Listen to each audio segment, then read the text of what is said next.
सम्मानित मुल्क के मालिकों, मैं बौद्ध भिक्षु सुमित रतन अभी अभी महाराष्ट्र के राज्यपाल भगत सिंह कोश्यारी जी ने बहुजन आंदोलन के मसीहा, बहुजन आंदोलन के वाहक राष्ट्रपिता ज्योतिबा फुले और माता सावित्रीबाई फुले पर बहुत ही अभद्र टिप्पणी की है। और उनकी इस अभद्र अशोभनीय टिप्पणी से यह दर्शाता है कि आदरणीय राज्यपाल महोदय पागल हो गए हैं, उनको इलाज की जरूरत है और वह मानसिक दिवालिया हो गए हैं। उन्होंने जिस मजाकिया अंदाज में, जिस जादूगरी में टिप्पणी की है, उससे लगता है कि वो राज्यपाल होने लायक ही नहीं है। आखिर किस व्यक्ति ने ऐसे धूर्त व्यक्ति को, मूर्ख व्यक्ति को, गधे को राज्यपाल बना दिया है? मैं आह्वान करता हूं कि इसने जो अपमान किया, ये अपमान बहुजन समाज का है, ये अपमान भारत का है, ये अपमान राष्ट्रपिता का है। कोश्यारी जी, तुम्हारी औकात नहीं थी कि उस अंग्रेजों के दौर में 9 विद्यालय जिसने खड़े किए हों, जिसने अपने ऊपर कीचड़ झेला हो और असहाय गरीब कमजोरों को पढ़ाया हो, उन पर टिप्पणी की। और वैसे आप उनके बचपना की टिप्पणी कर रहे हैं कि उनकी बचपन में शादी हो गई। मैं आपसे पूछता हूं, आप अपने पिता से पूछिए, आप अपनी माता से पूछिए। आपके भाई तो 11 हैं, आप 8वीं संतान हैं। आपके माता पिता की कब शादी हुई थी?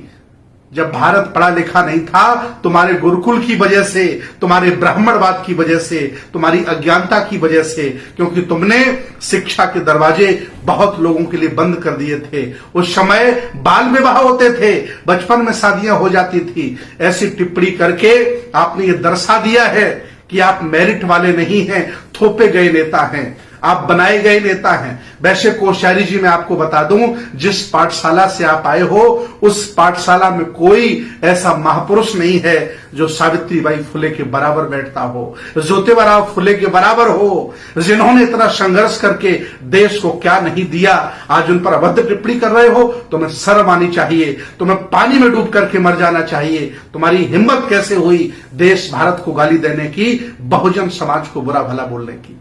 मैं आह्वान करता हूं बहुजन समाज के लोगों, घर में, मोहल्ले में, गली में, चौराहे में, बुद्ध विहार में, अंबेडकर पार्क में कोश्यारी के पुतले जलाइए। इसको एहसास दिलाइए कि तुमने बहुत गलत किया। हालांकि वो इसलिए बोल गए हैं क्योंकि वो जानते हैं कि ज्योतिबा फुले के मानने वाले, सावित्रीबाई फुले को जानने वाले इस समय बेहोश हैं, आखंड जातिवाद में डूबे हैं, अभिमानी हैं, घमंडी हैं, ये कुछ कर नहीं सकते हैं। इसलिए कोश्यारी की हिम्मत हुई अभद्र टिप्पणी करने की।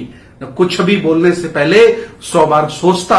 अगर ज्योतिबा फुले के लोग जागरूक होते और अपने हक अधिकार के लिए देश भारत से लड़ रहे होते। वो जानते हैं जो मेरे अनाज पर पलने वाले हैं, जो महंगाई में कुछ बोल नहीं सकते हैं, जो कोलिजियम के खिलाफ नहीं बोल सकते हैं, जो अन्याय के खिलाफ नहीं बोल सकते हैं, वो अपने महापुरुषों की सुरक्षा क्या करेंगे? इसलिए इस धूर्त व्यक्ति कोश्यारी को राष्ट्रपिता ज्योतिबा फुले और सावित्रीबाई फुले पर अभद्र टिप्पणी करने का मौका मिला, अधिकार मिला है, क्योंकि वो जानता है इनके लोग सो रहे हैं, मुर्दा हैं, मरे हुए लोग हैं। लेकिन मैं बता दूं, जिस दिन ये मुर्दा जाग गए, उस दिन तुम्हें देश छोड़ के भागना पड़ेगा। कोश्यारी जी, मैं चाहता हूं कि अगर आपको थोड़ी भी शर्म बची हो, इस्तीफा दीजिए और घर में जाकर के बैठिए, वहां किसी जवान बच्चे को बैठा लिए, पढ़े लिखे व्यक्ति को बैठा लिए, जो देश को समझे, भारत को समझे और भारत का धर्मनिरपेक्ष भारत, यहाँ का जो सेकुलरिज्म, उसको समझे।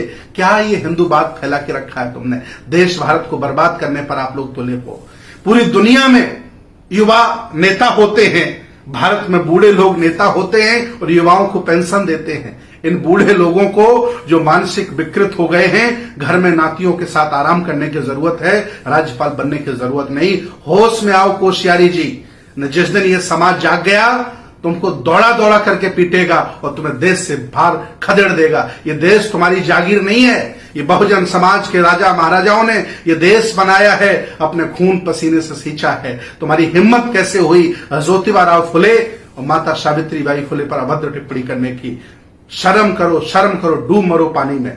और मैं आज आह्वान करता हूं कि हर जगह विरोध होना चाहिए। सोशल मीडिया पर डीएम को ज्ञापन दीजिए, राष्ट्रपति को ज्ञापन भेजिए, प्रधानमंत्री को ज्ञापन भेजिए, ताकि मुर्मू जी को शर्म आ जाए। हालांकि मुर्मू जी के कुछ बस का है नहीं। अगर ये बाकी जिंदा होते आदरणीय राष्ट्रपति मुर्मू जी अगर वाकई जागरूक होती इस बयान पर, राष्ट्रपति इस बयान पर राज्यपाल को निलंबित कर देता, बर्खास्त कर देता, लेकिन हिम्मत नहीं है। फिर भी मैं आह्वान करता हूं, हक अधिकारियों के लड़ो, नहीं तो आज ये तुम्हारे महापुरुषों को बुरा भला कह रहे हैं, कल ये तुम्हारे घर में घुस के तुम्हें मारेंगे और घर से निकाल देंगे। इस वीडियो को शेयर करिए ताकि सोए हुए लोग जाग जाएं और अपने महापुरुषों का सम्मान अपमान करने वालों को जवाब दे सकें, उनसे लड़ सकें, उनके खिलाफ बोल सकें। बहुत बहुत धन्यवाद, बहुत बहुत साधुवाद।